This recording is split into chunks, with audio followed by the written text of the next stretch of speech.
Hi guys, welcome back to the Drive Life channel, and today we're going to be talking about something that I find quite interesting. It's going to be sort of recovery gear and what I have inside my Volvo.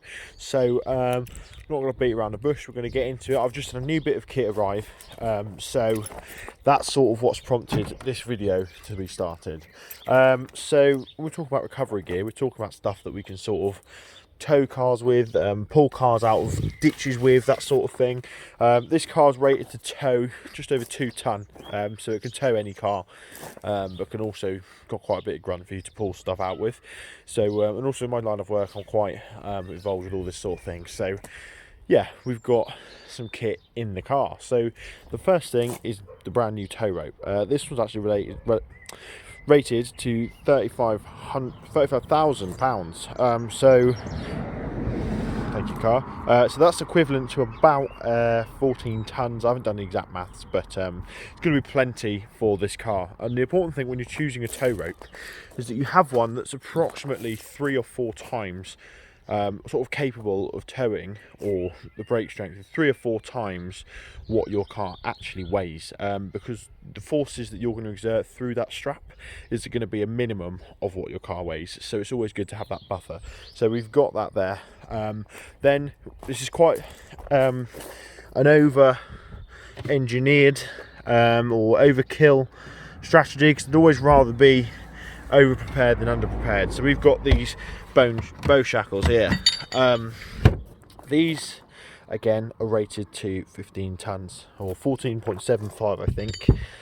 These are available on Amazon for 15 quid for the pair, which is awesome when you think how much weight they can sort of support. So that's those. And then obviously you have your car's towing eye. So this really, in my setup, is going to be the limit as to what we can put these through. These normally rated between sort of 4 and 5 tons. So that this is going to be the limit of what we can do in terms of our kit. But I'd rather have too much kit, sort of be over subscribed with capability than undersubscribed. So what I'm going to do now is I'm going to set it up so you guys can see how it works. Okay then guys, so what we need to do first is get the towing eye ready. So I'm just going to use this key here to pop open our little towing eye cover. Most vehicles have these sort of in their bumpers. We'll try not to ruin my paint while I do it. There we go. And they're literally used for this purpose, for recovery. And essentially what this means is that you can tow this, you could screw this directly into the chassis of the car, the strongest point, and get a good strong hold. So it just sort of slides in here. Got to locate it and just twist it in. Nice and easy to do with one hand. Make sure it's sort of as tight as you can get it by hand. Don't do it too much, because otherwise you won't be able to get it off. Next we need to prepare our bow shackles and our tow rope. So I'm just going to get these out and then show you guys how we connect them.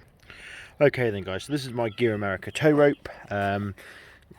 Awesome bit of kit. As you can see, it's really heavy duty. It's going to last for a while, so we're going to just quickly undo it and connect it to the bow shackle. I'm not going to do a complete tow of a vehicle. I'm just going to sort of show you the basic setup and how you would go about doing it. But as you can see, we've got your reinforced loops here, and this is where the bow shackles come in.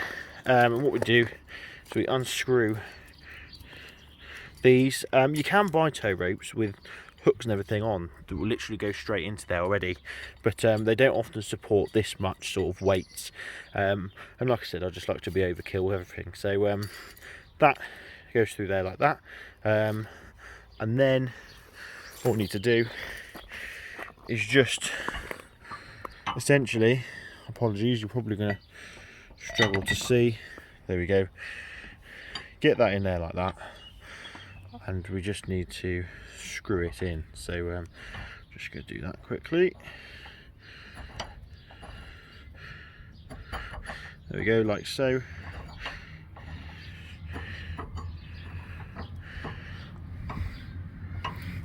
And there we are. We have our solid tow point, as you can see.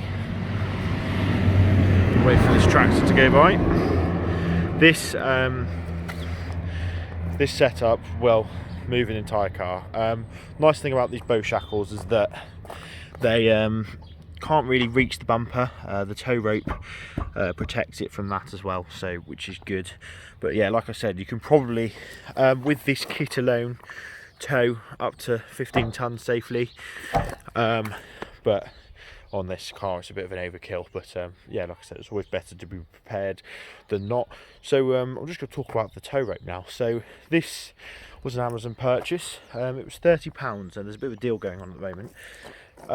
And essentially it's it's a Gear America recovery set, and they specialise in recovery tools, etc. So it's going to be good kit. I looked at a lot of reviews as well.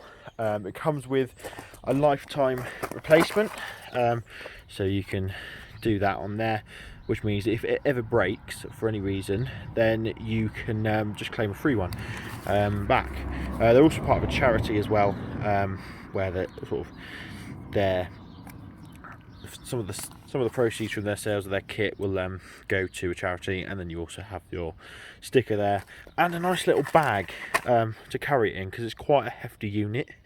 As you can see, that's some pretty thick rope there. If you look at the car keys, you can sort of see how thick it is. But yeah, so all we do now to finish it off, we need to prep the other vehicle by putting a towing eye in, or if they've got a rated recovery point, we could just do that. And yeah, we literally unfurl the rope, fix the bow shackle in, and yeah, there we are. Bob's your uncle. We're all good to go. So yeah, that's just a quick overview of my recovery gear that I have in my car. I'll just put it away now, cut to it, and I'll show you guys how I store it in the car as well. Okay then guys, so just yeah, like as I promised, I'll show you how I store this now. So as you can see, I've got my general crap in the back of the car.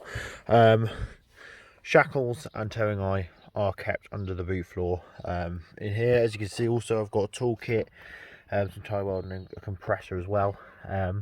So it's quite a useful storage place, this. If you're ever looking for places to store things, you can also sort of stick stuff in all these nooks and crannies as well. But the rope is nice and easy inside the passenger compartment, just in this back seat there. As you can see, it's sort of a tight squeeze, but it's quite a good one. I never really have anyone sit in the back, but even if they do, it's not going to impact their leg room much at all, because obviously your legs go down each side. So yeah, that's it guys, thanks for watching. Don't forget to like, comment, subscribe. Let me know if you'd like to see a video on sort of vehicle recovery techniques. I've got a few guys that I think would be quite good to get on the channel, so let me know if you'd like to see that. Even if you don't, I'm going to do it anyway. Give us a follow on Instagram at DriveLifeVolvo, DriveLife.Volvo even, and yeah, I'll see you in the next video. Cheers.